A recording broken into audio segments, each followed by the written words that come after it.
குமரி மேற்கு மாவட்ட அதிமுக மகளிர் அணி சார்பில் மார்த்தாண்டம் பேருந்து நிலையம் முன்பு ஆபாச பேச்சு அமைச்சர் பொன்முடியை கண்டித்து கண்டன ஆர்ப்பாட்டம் நடைபெற்றது.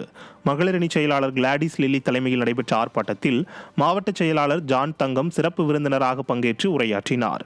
ஆர்ப்பாட்டத்தில் ஏராளமானோர் கலந்து கொண்டு பொன்முடி மற்றும் ஸ்டாலின் அரசுக்கு முழக்கங்களை எழுப்பினர்.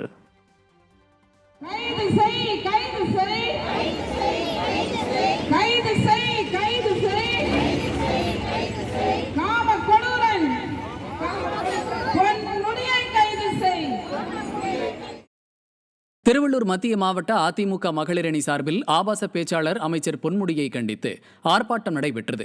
மாவட்ட மகளிர் அணி செயலாளர் யாமினி இளையராஜா ஏற்பாட்டிலான ஆர்ப்பாட்டத்திற்கு திருவள்ளூர் மத்திய மாவட்ட கழக செயலாளரும் முன்னாள் அமைச்சருமான பெஞ்சமின் தலைமை வகித்தார். இந்த ஆர்ப்பாட்டத்தில் கழக அமைப்பு செயலாளர் ராயபுரம் மனோ, முன்னாள் சட்டமன்ற உறுப்பினர் NSK மணிமாறன் உள்ளிட்ட திரளான கழக நிர்வாகிகள் கலந்து கொண்டனர்.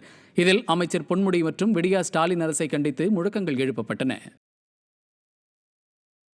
ஆபாச பேச்சாளரான அமைச்சர் பொன்முடியை கைது செய்ய வலியுறுத்தி ராமநாதபுரம் மாவட்டம் பரமக்குடியில் அதிமுக வழக்கறிஞரின் சார்பில் ஆர்ப்பாட்டம் நடைபெற்றது. பரமக்குடி ஒருங்கிணைந்த நீதிமன்றம் முன்பாக நடைபெற்ற ஆர்ப்பாட்டத்தில் திரளான வழக்கறிஞர்கள் பங்கேற்று பெண்களுக்கு எதிராக பேசிய ஆபாச பேச்சு அமைச்சரை கண்டித்து முழக்கங்களை எழுப்பினர். மேலும் பொன்முடியை அமைச்சர் பதவியில் இருந்து நீக்கி கைது செய்யாத ஸ்டாலின் அரசுக்கு எதிராகவும் முழக்கங்கள் எழுப்பப்பட்டன.